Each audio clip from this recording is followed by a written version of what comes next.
Hello students, good evening. Welcome to EGS English with Vishwas. I am your English educator Aarti Gupta with the poem How to Tell Wild Animals. तो देखिए last video में हम लोगों ने इस pome के poet Caroline Wales के बारे में देखा, उनकी बायोग्राफी देखी, उनके अचीवमेंट्स के बारे में पढ़ा और इस पोम से भी रिलेटेड कुछ पॉइंट्स हम लोगों ने देखे थे। तो अगर अभी तक आप लोगों ने उस वीडियो को नहीं देखा है तो सबसे पहले आप लोग इसके डिस्क्रिप्शन बॉक्स में लिंक दी हुई है, तो आप लोग उस वीडियो को देख लीजिए जिससे आप इस पोम को इजीली अंडरस्टैंड कर पाएँ, इसके बैकग्राउंड को समझ पाएँ, इस पोम के पॉइंट्स आप लोग लर्न कर लीजिए जो कि आपके एग्जाम में बहुत ही हेल्पफुल होंगे। तो चलिए आज की वीडियो की शुरुआत आपके एप्रिसिएशन के साथ। तो very very thank you to Rubina, Divyansh, Pratima, Kavya and many more students आपके लवली कमेंट्स के लिए। तो देखिए जब टीचर का स्टूडेंट उसको अप्रिसिएट करता है उसके वर्क के लिए और डेडिकेशन के साथ पढ़ता है तो टीचर और अपने बच्चों के लिए और अधिक मेहनत करने के लिए इनकरेज होता है। तो वेरी वेरी थैंक यू। तो इसी प्रकार से आप लोग मेरे साथ बने रहिए और स्टडी करते रहिए। तो चलिए आइए देखते हैं हम लोग अपनी पोम को टेक्स्ट वाइज स्टडी करते हैं। देखिए ये जो पोम है इट्स अ ह्यूमरस पोम। मैंने आपको बताया था कि जो कैरोलिन वेल्स हैं इन्होंने मिस्ट्री नॉवेल्स लिखी हुई हैं, शॉर्ट स्टोरीज लिखी हैं, ह्यूमरस पोम्स लिखी हैं। तो इनके वर्क्स में से ये एक ह्यूमरस पोम है और यहाँ पर हम देखेंगे कि there are 6 stanzas of 6 lines. तो मैंने आपको बताया था कि यहाँ पर 2 स्टैंजा पैटर्न हमें मिलते हैं, 2 स्टैंजा पैटर्न की क्वालिटीज मिलती हैं। ठीक है, कौन कौन से? एक है आपका सेस्टा रिमा और दूसरा है सेस्टिना। तो सेस्टा रिमा क्या होता है? Sesta rima is a stanza of 6 lines containing 1 quatrain and 1 couplet. Quatrain और कपलेट क्या होता है? Quatrain is a stanza of 4 lines and couplet is a stanza of 2 lines. तो जो सेस्टा रिमा है, सेस्टा रिमा की क्या क्वालिटी मिलती है कि यहाँ पर आपके सभी स्टैंजास 6 लाइन के हैं और आप देख रहे हैं कि सभी में चांस, ईस्ट, एडवांस, बीस्ट। तो देखिए इसकी राइमिंग इससे मिली और ईस्ट की बीस्ट से। तो ए बी और यहाँ पर डाइन एंड लॉइन। तो इस प्रकार से इसकी राइमिंग सी सी। तो यहाँ पर आपको एक क्वार्टेट मिल जाता है और एक कपलेट मिलता है। तो इस प्रकार से ये आपका सेस्टा रिमा का पैटर्न बनाता है। और नेक्स्ट है आपका सेस्टिना। तो सेस्टिना क्या होता है? Sestina is a pattern in which 6 stanzas of 6 lines are given, जिसमें 6 स्टैंजास होते हैं और 6 स्टैंजास कैसे होते हैं? 6 लाइन्स के होते हैं। सभी स्टैंजास में 6 लाइन्स होती हैं। लेकिन ये पोम एक कंडीशन को नहीं फुलफिल करती है। वो कौन सी कंडीशन है? कि जो फर्स्ट लाइन है वही इस स्टैंजा की लास्ट लाइन भी होनी चाहिए।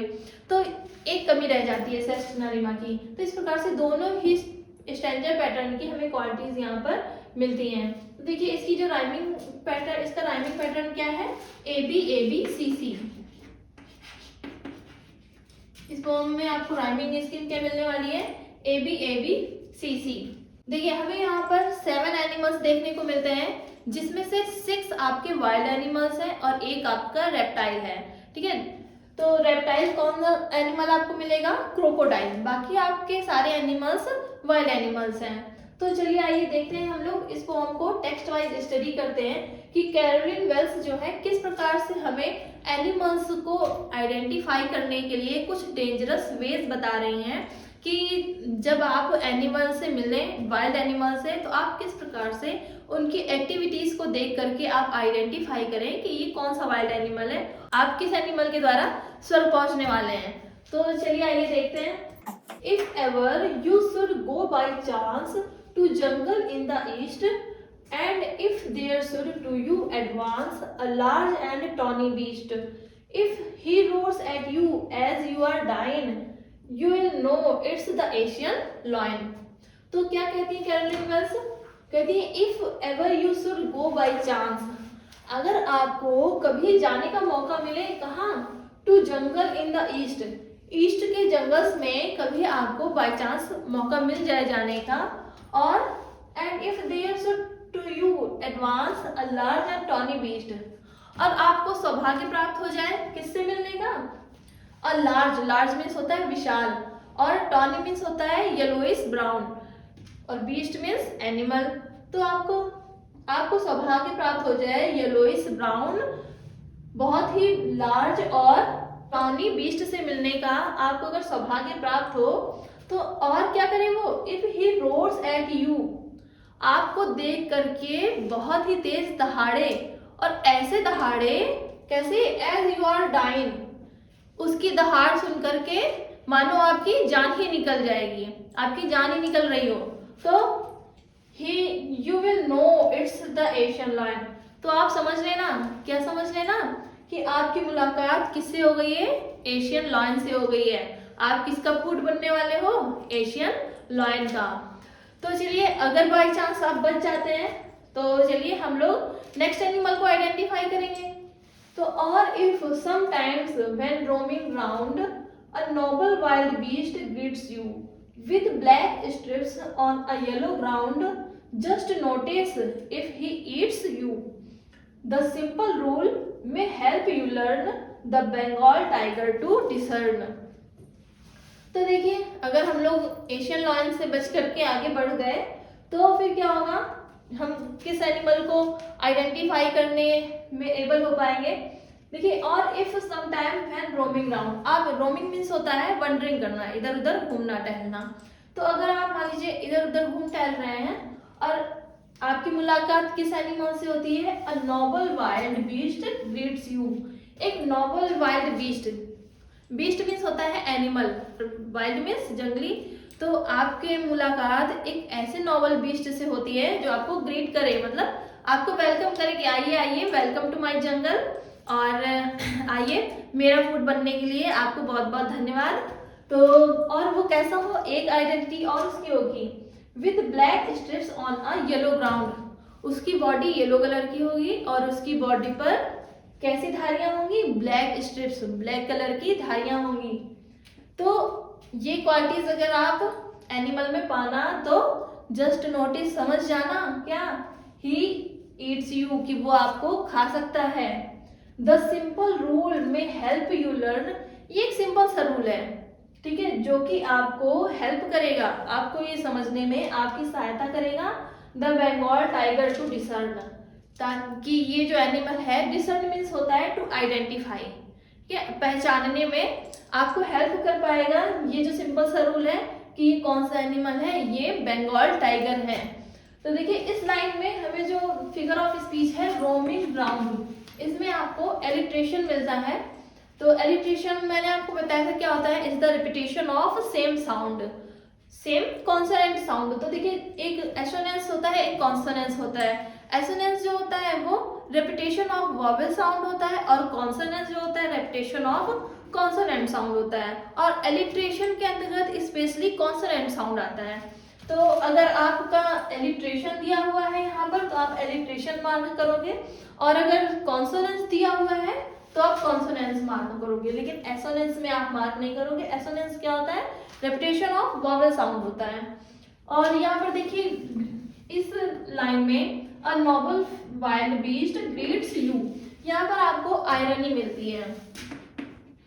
ये देखिए ये आपको लिटरेरी डिवाइसेस हैं, पोम को रीड करते करते आपको ये लिटरेरी डिवाइस भी माइंड में रखनी होगी। आपको एक लाइन दे दी जाएगी और आपसे पूछ लिया जाएगा कि इस लाइन में कौन सा फिगर ऑफ स्पीच है, ठीक है। तो आपको आइडेंटिफाई करना होता है। यहाँ पर आपको 4 ऑप्शन दे दिए जाएंगे, आयरनी है, मेटाफर है, पर्सोनिफिकेशन है, ठीक है, पन है। तो इस प्रकार से आपको बताना होगा कि यहाँ पर कौन सा फिगर ऑफ स्पीच है। तो देखिए ग्रेड्स, यहाँ पर आयरनी क्या होता है, it gives the meaning just opposite of the literal meaning. तो जो लिटरल मीनिंग होता है उससे जस्ट अपोजिट सेंस देता है। देखिए यहाँ पर ग्रीट मीन्स वेलकम करना, लेकिन एक्चुअली में वो वेलकम नहीं करेगा आपको, वो तो क्या करेगा, आपको खाने की तैयारी कर रहा है ना। तो इस प्रकार से जो वर्ड दिया हुआ है लिटरल मीनिंग है उससे जस्ट अपोजिट यहाँ पर सेंस है। तो इस तरह से यहाँ पर आपको कौन सा फिगर ऑफ स्पीच है, irony. If strolling forth a beast you view whose hide with spots is peppered, as soon as he has leapt on you, you will know it's the leopard. It'll do no good to roar with pain, he'll only lap and lap again. तो देखिए if strolling force, strolling force means क्या होता है, पैदल चलते हुए आगे बढ़ना। तो अगर आप पैदल चलते हुए आगे जा रहे हैं, ठीक है, और आप किससे मिले, अ बीस्ट यू व्यू, अगर आप ऐसे एनिमल से मिलते हैं, ऐसे बीस्ट से मिलने का आपको सौभाग्य प्राप्त होता है, whose hide with spots is peppered, जिसकी बॉडी में क्या है, स्पॉट्स है, जिसकी बॉडी ढकी हुई है, छिपी हुई है, किससे, हाइड मीन्स छिपा हुआ होना, स्पॉट्स मीन्स धब्बे, और कैसे हैं धब्बे, पेपर्ड मीन्स काली मिर्च की तरह स्पॉट्स पड़े हुए हैं, धब्बे पड़े हुए हैं सर्किल में, तो जिसकी बॉडी पेपर्ड की तरह स्पॉट्स से ढकी हुई है, और जैसे ही वो आपको देखता है, as soon as he has left on you, जैसे ही वो आपको देखता है वो आप पर छलांग लगा देता है। तो अगर ऐसी एक्टिविटी के साथ आप किसी एनिमल से मिलें तो you will know it's the leopard, आप समझ जाना कि वो कौन सा एनिमल है, लेपर्ड है। It will do no good to roar with pain, actually में ये किसी प्रकार की कोई टेंशन नहीं लेता, कोई परेशानी नहीं उठाना चाहता, ये रोरिंग करके बिल्कुल भी दर्द से परेशान नहीं होता। He will only lap and lap again, जैसे आपने एशियन लायन को देखा, वो रोर करता था, तो इस प्रकार से ये जो लेपर्ड है किसी प्रकार से रोरिंग नहीं करता, ठीक है, ये क्या करेगा, सिर्फ छलांग ही लगाता रहेगा इधर से उधर, और एक छलांग आप पर भी लगाएगा, और एक ही छलांग में आपका काम तमाम हो जाएगा। तो चलिए देखते हैं नेक्स्ट स्टैंजा में। अब नेक्स्ट एनिमल को हम लोग आइडेंटिफाई करने के कुछ तरीके जानते हैं। If when you are walking round your yard, तो जब आप अपने आंगन में, यार्ड मीन्स होता है आंगन में, तो जब आप अपने आंगन के चारों तरफ ऐसे ही घूम टहल रहे हो, तो you meet a creature there, तो क्या हो, अगर बाय चांस आप एक क्रिएचर से मिल जाए, एक ऐसे एनिमल से मिल जाए, who hugs you very very hard, जो आपको एक जादू की झप्पी दे दे, ठीक है, आपको गले लगा ले, हग्स मीन्स गले लगाना, कैसे, वेरी वेरी हार्ड, बहुत ही टाइटली, बी श्योर, आप समझ जाना इस बात में कोई संदेह नहीं है, there is no doubt, it's a bear, वो कौन सा एनिमल होगा, वो बेयर होगा, भालू होगा।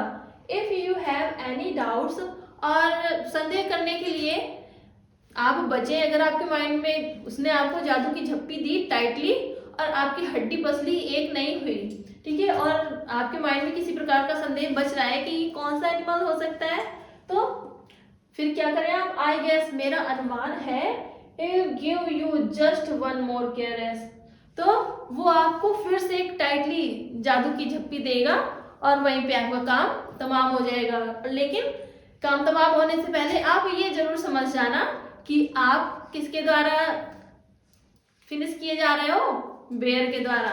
देखिए इस लाइन में वेरी वेरी हार्ड, तो देखिए यहाँ पर सेम वर्ड 2 बार रिपीट हो रहा है, तो when same word is repeated, तो वहां पर कौन सा आपका फिगर ऑफ स्पीच होता है, रेपिटेशन। तो देखिए यहाँ पर वेरी वेरी 2 बार वर्ड रिपीट किया गया है, तो इस लाइन में भी आपका रेपिटेशन है, और यहाँ पर आप देखिए लेप एंड लेप अगेन, तो इस लाइन में भी आपका रेपिटेशन है, ठीक है। तो ये जो लिटरेरी डिवाइसेस मैं आपको बताती हूँ, ये आप लोग अपने बुक की लाइन में आप नोट कर लीजिएगा, या फिर जहाँ पर आप नोट्स बना रहे हो तो वहाँ पर आप लोग लिख लीजिएगा कि यहाँ पर कौन कौन सी लिटरेरी डिवाइसेस का यूज किया गया है। तो आइए चलते हैं हम अपने 5th स्टैंजा में।